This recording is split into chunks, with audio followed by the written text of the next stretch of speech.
soda. Remy boys that know fast money don't slow.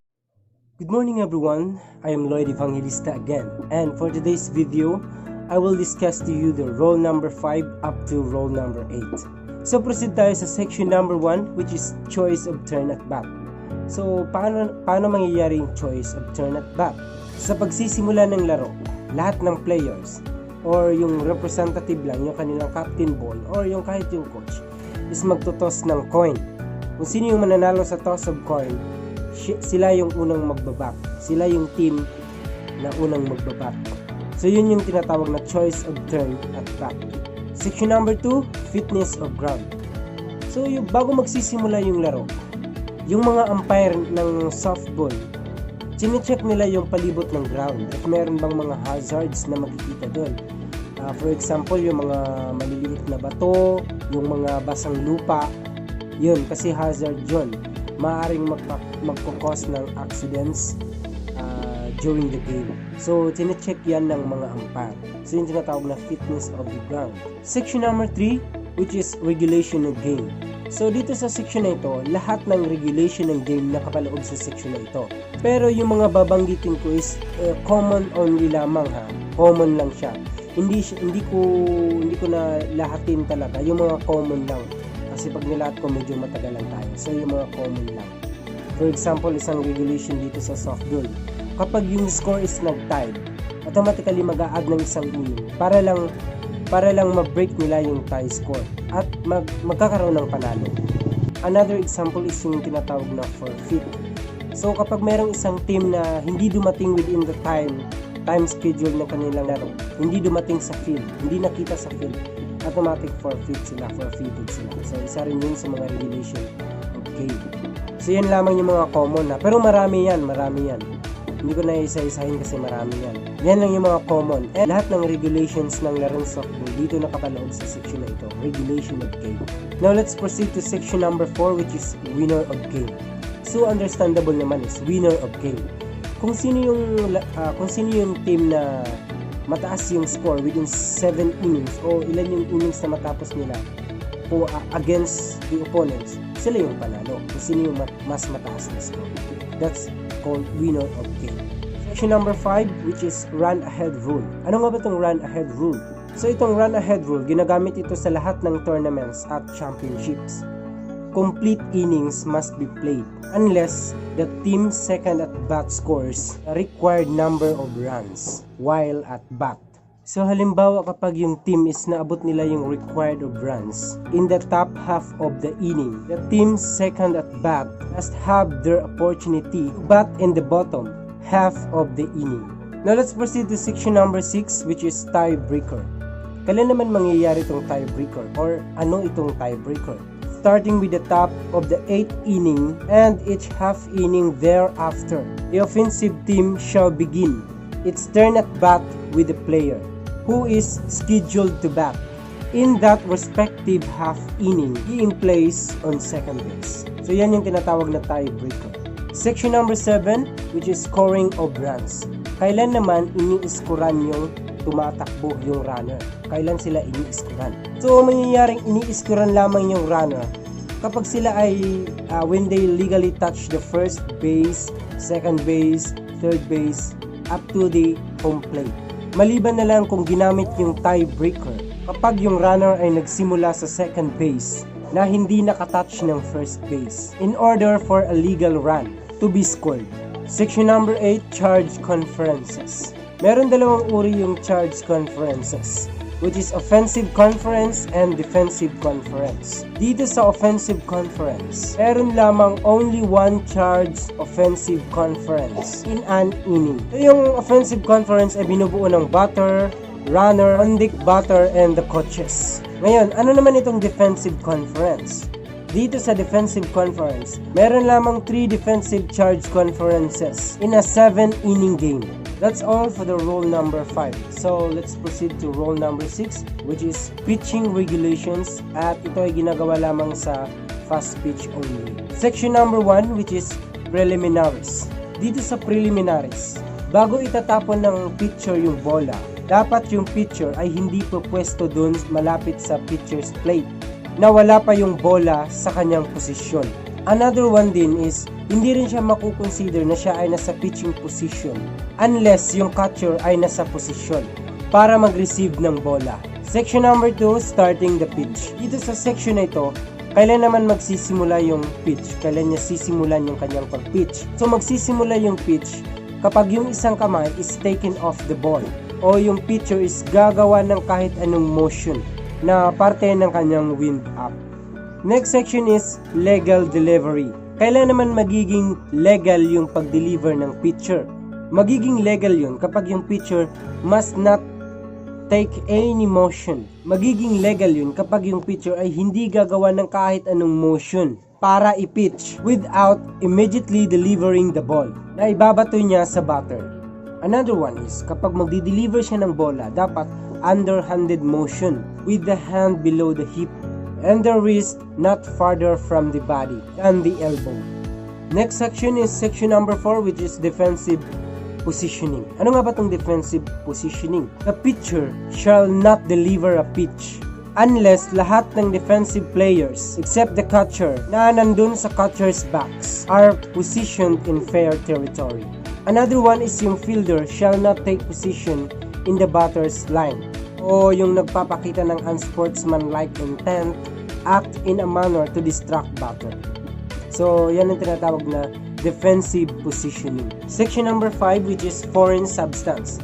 Ano naman itong foreign substance? Dito, wala dapat ni isa man na miyembro sa defensive team at any time during the game na gagamit ng any foreign substance in the ball. A pitcher who licks his fingers must wipe off his fingers before making contact with the ball. Section number 6, the catcher. So, sino naman itong mga catcher? Ano yung kanilang rules? Kung sino yung nakikita mo sa catcher's backs, yun yung mga catcher until the pitch is released. Section number 7, throwing to a base. So, yung pitcher, pagkatapos niyang makuha yung kanyang pitching position, shall not throw to a base during a live ball. Bakit? Anong dahilan? Habang yung kanyang paa is in contact with the pitcher's plate. So kapag yung throw is nanggaling sa pitcher's plate, during a live ball appeal play, automatically makakancel yung appeal. The appeal is cancelled. Section number 8, intentional base on balls. Ano naman itong intentional base on balls? Kapag yung defensive team desires to have an intentional base on balls awarded to a batter, either the pitcher, catcher, or coach may do so by notifying the plate umpire, who shall award the batter first base. So with that, this notification to the umpire shall be considered a pitch, and the ball is dead. Section number 9, warm-up pitches. Ano naman itong warm-up pitches? Bago magsisimula yung first inning in both teams, o kapag yung pitcher relieves another, not more than 1 minute may be used to deliver. Not more than 5 pitches to the catcher or another team member. So pagkatapos ng first inning, yung pitcher from the previous inning ay mayroong 1 minute to throw up to 3 warm-up pitches. So halimbawa kapag ma-expire na yung 1 minute niya na binigay sa kanya, the umpire shall restrict the pitcher to only 1 warm-up pitch. So isa na lang, hindi na 3. Section number 10, which is no pitch. Kailan naman matatawagan yung isang pitcher na no pitch o kailan matatawag na no pitch? So yung no pitch is madi-declare kapag yung pitcher is nag-pitch siya pero during suspension play yun. So no pitch yung itatawag doon. Another one is yung pitcher attempts a quick return of the ball. So kailan ba mangyayari yung quick return of the ball? Kapag yung batter is taking his position o di kaya when the batter is off balance as a result of a previous pitch. So with that, no pitch yung tawag doon. Section number 11, drop ball. If the ball slips from the pitcher's hand during sa kanyang pagdi-deliver ng bola, katulad ng ball is declared on a batter, the ball will remain in play and the runners may advance at their own risk. So yun yung tinatawag na drop ball. Next section number 12, which is illegal pitcher. So kailan naman matatawag na illegal yung isang pitcher? Yung isang pitcher na na-declared na illegal pitcher ay magre-resulta sa team exceeding the charge conference limit at maaaring hindi na makabalik sa kanyang pitching position at any time for the remainder of the game. So that's all for the rule number 6. And now let's proceed to rule number 7, which is batting. Section number 1, the on-deck batter. So ano nga ba yung on-deck batter? Yung on-deck batter, pag simula ng inning, yung tinatawag na lead-off batter, who must remain in his on-deck circle. So nandun siya sa on-deck circle, yung on-deck batter, until called to the batter's box. And another one, kapag nagsimula na yung inning, yung isang offensive player na nandoon sa batting lineup, siya yung susunod na player to enter the batter's box. Section number 2, batting order. So itong batting order, lahat ng magbabat is nakalista yan sa tinatawag na score sheet or lineup card na ipapasa ng coach doon sa official scorer bago magsisimula yung laro. Dapat nakapasa na doon yung score sheet or yung lineup card kasi doon nakalista lahat ng magbabat, batting order. Section number 3, batting position. So saan nga ba nakaposition yung batter? Saan nga ba siya magpuposisyon kapag siya ay magbabat? So nandun dapat siya sa batter's box sa loob ng 10 seconds pagkatapos mag-declare yung umpire na play ball. Kasi pag wala pa siya sa batter's box, matatawag yun na strike. So hindi na kailangan itapon yung bola and the ball becomes dead. Next section is section number 4, which is strike is called by the umpire. So kailan itatawag na strike ng umpire? Yung pag-pitch ng pitcher, halimbawa strike yun. Kailan yun matatawag na strike? Kapag yung bola is pumasok sa strike zone before touching the ground. At yung batter is hindi siya nag-swing. Next section is a ball is called by the umpire. So yun ay matatawag ng umpire kapag yung bola is hindi pumasok sa strike zone or touches the ground before reaching home plate and is not swung up. Touches home plate at yung batter is hindi siya nag-swing. Section number 6, the batter is out. Kailan naman ma-out yung isang batter? Kapag yung kanyang third strike ay na-miss niya yung kanyang pag-swing at natamaan siya ng bola sa kanyang katawan. Lalong-lalo na kung ito ay nasa strike zone. Another one, ma-out yung isang batter kapag pumasok siya sa batter's box. And lately, na-discover ng umpire na yung ginamit ng bat is altered o binago, ni-revise niya. So, ma-out siya dun. So that's all for the rule number 7. And now let's proceed to rule number 8, which is batter, runner, and runner. And section number 1, the batter becomes a batter runner.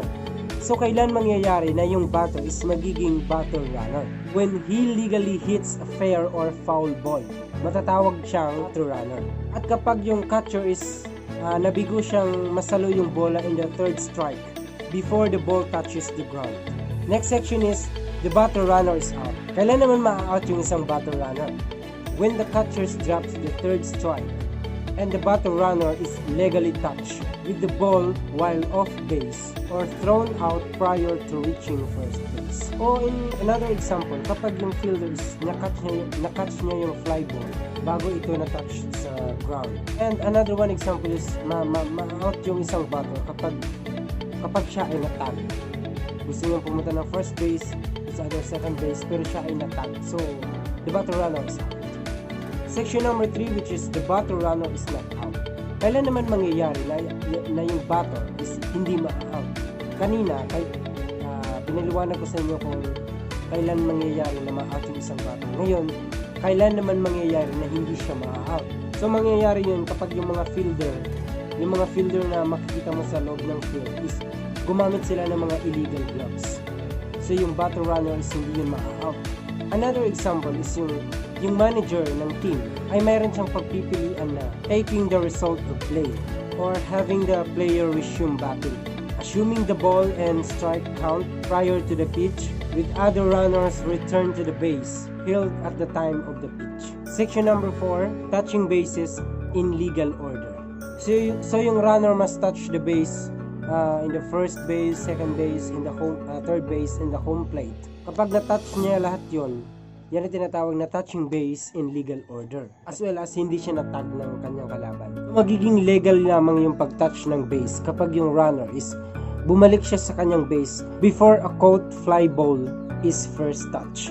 Next section, section number 5, which is runners are entitled to advance with liability to be put out. So mangyayari lamang ito kapag yung bola is umalis na sa kamay ng pitcher during his delivery. O kahit yung when a pitch ball is batted.